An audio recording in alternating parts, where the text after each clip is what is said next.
It was the best of times and the worst of times. It was the age of wisdom. It was the age of foolishness. It was the epoch of belief. It was the epoch of incredulity. It was the season of light. It was the season of darkness. It was the spring of hope. It was the winter of despair. Charles Dickens was referring to the deep contrasts between two cities, Paris and London, during the French Revolution. His immortal words apply with surprising accuracy and paradox to Jewish life today in America. For Jews today, it is the best of times. We are successful and powerful and privileged, and the worst of times. That same success, power, and privilege has made us vulnerable to the rising tide of anti-Semitism. The rising tide of anti-Semitism. Perhaps more accurately, the storm surge of anti-Semitism. I neither want nor need to rehearse it all for you. We all read the headlines and listen to the news. We're on social media. We have armed security at the doors of our Jewish institutions. We know what is happening. In a lecture at the Hartman Institute in Israel this past summer, Dr. Michal Biton explored why this is such a paradoxical time for American Jews. She spoke of three historical phases of American Jewry in terms of how we have answered the question, what is good for the Jews? I must add a caveat here and ask your forbearance. I'm going to be speaking in broad generalities, which I recognize will not apply to all Jews at any given moment. We are, of course, not a monolithic community.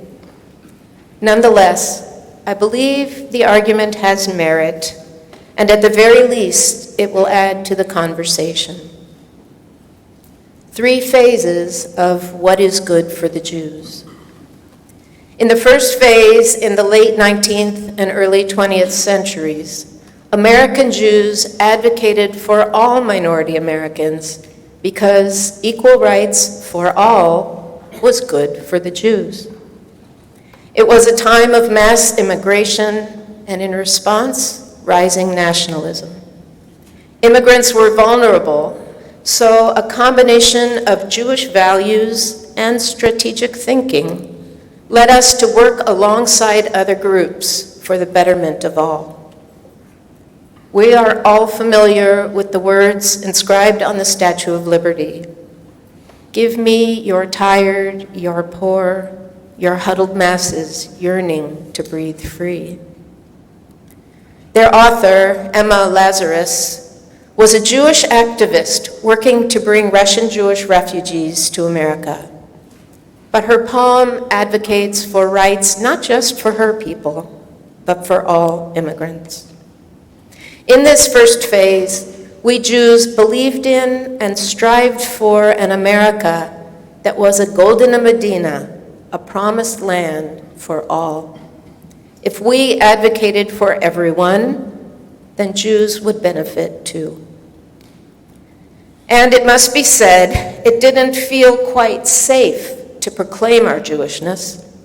It was more comfortable to speak out for others and benefit from the results. This strategy of working together for the betterment of all saw its peak and, ironically, its undoing in the civil rights movement of the 1960s.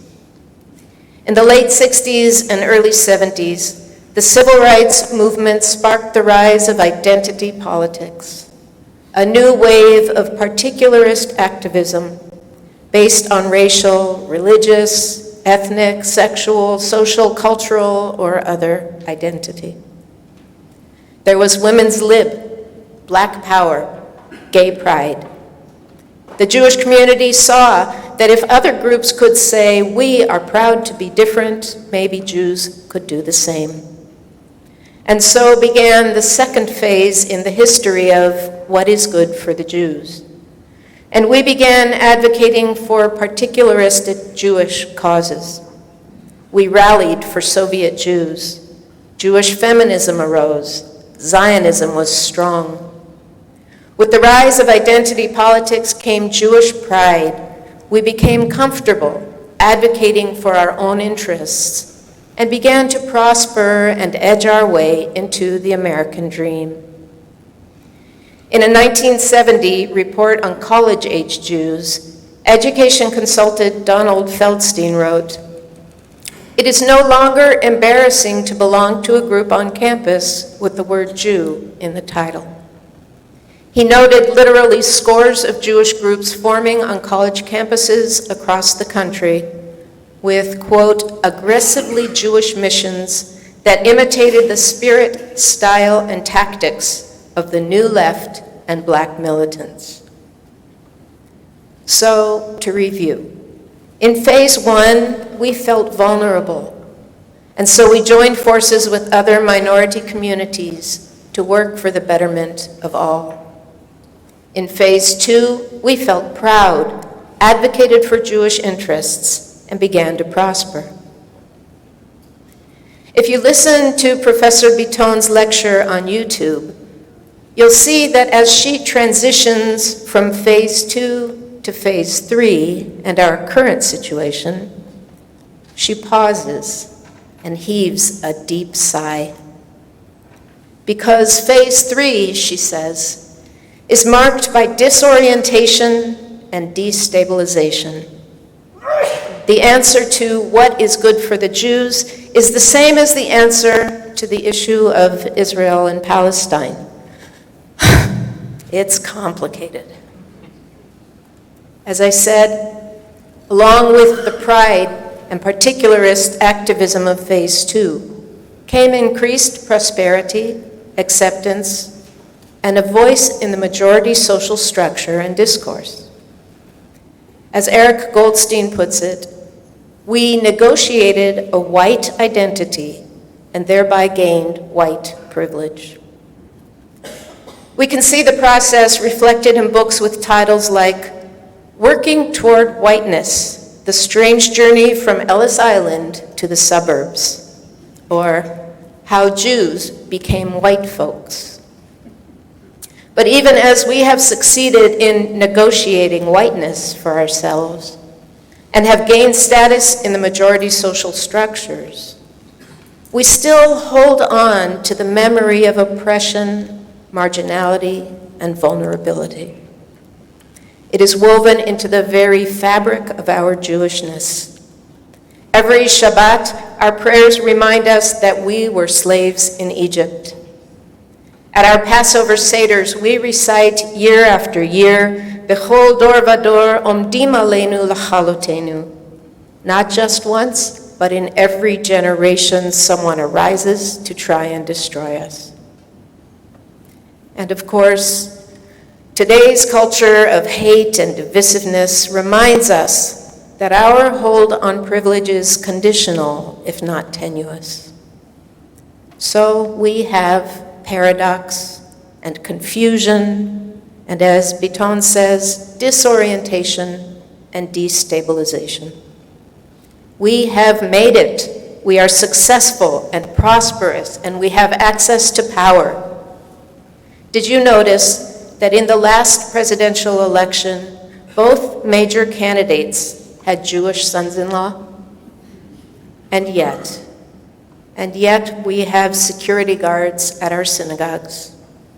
Every day another anti-Semitic trope hits our news feeds, and we hold our breaths until the next act of violence. In 2016, Jewish historian Eric Goldstein said, Jewish identity in America is inherently paradoxical and contradictory. What you have is a group that was historically considered and considered itself an outsider group, a persecuted minority. In the space of 2 generations, they've become one of the most successful integrated groups in American society. By many accounts, part of the establishment. And there's a lot of dissonance between those 2 positions.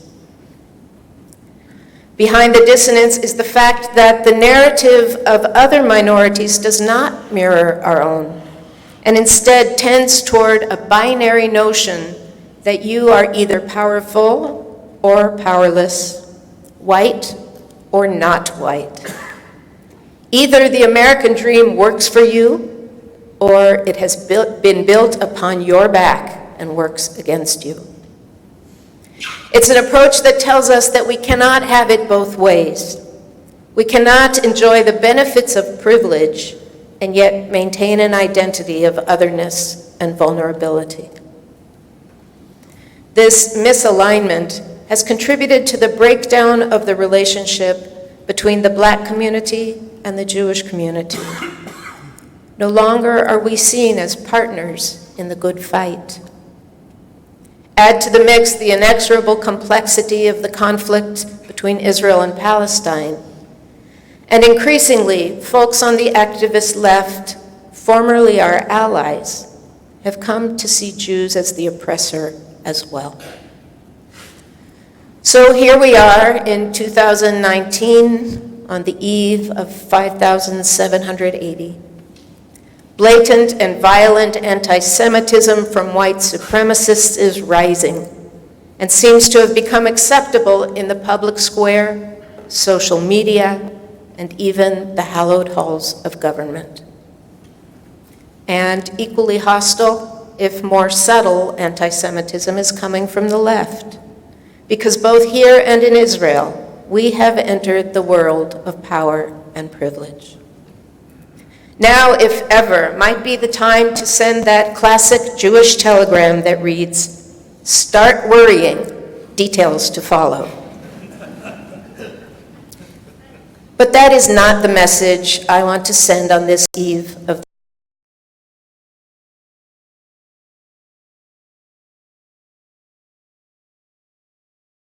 four of what is good for the Jews. First, in response to the critique from the left, Michal Biton tells us that we must face up to the reality of our paradoxical situation and grapple with it honestly. The truth is that some of the same systems which enabled us to prosper did oppress others.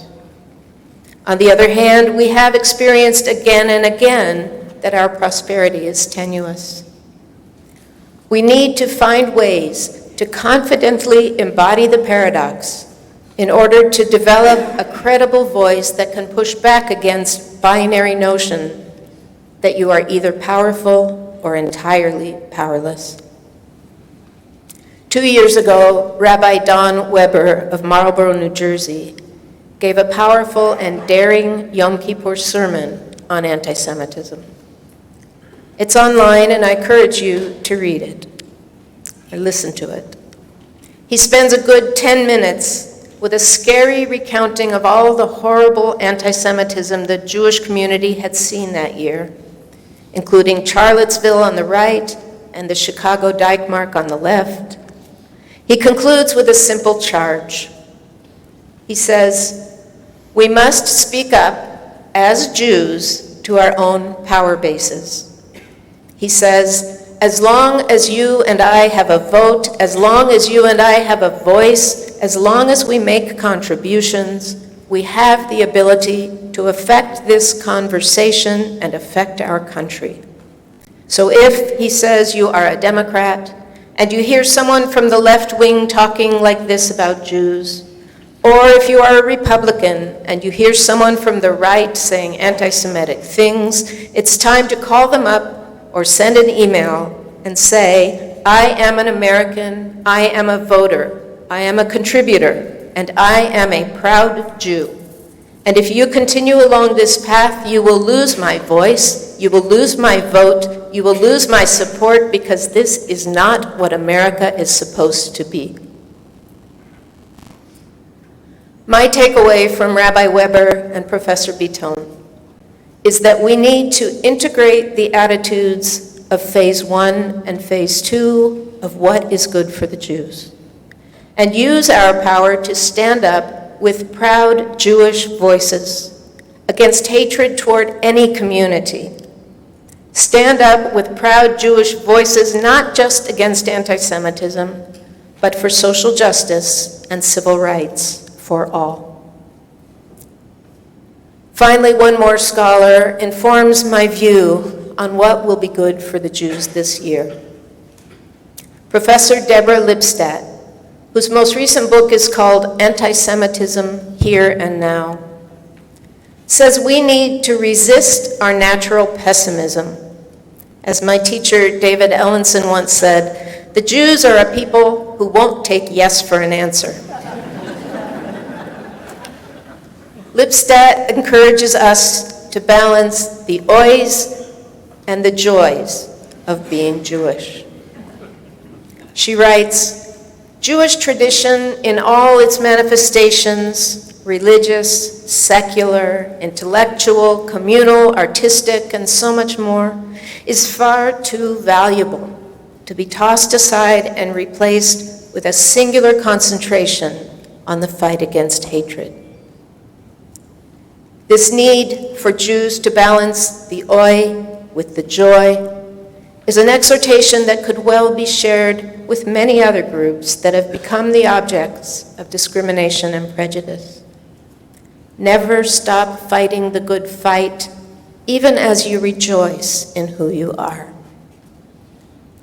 As we stand at the threshold of the new year, it is the best of times and the worst of times. 5780 won't be an easy year, to be sure.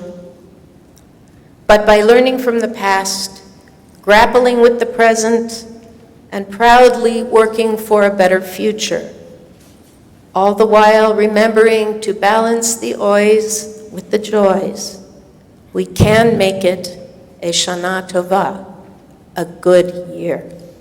Ken Yehi Ratzon. May God help us make it so.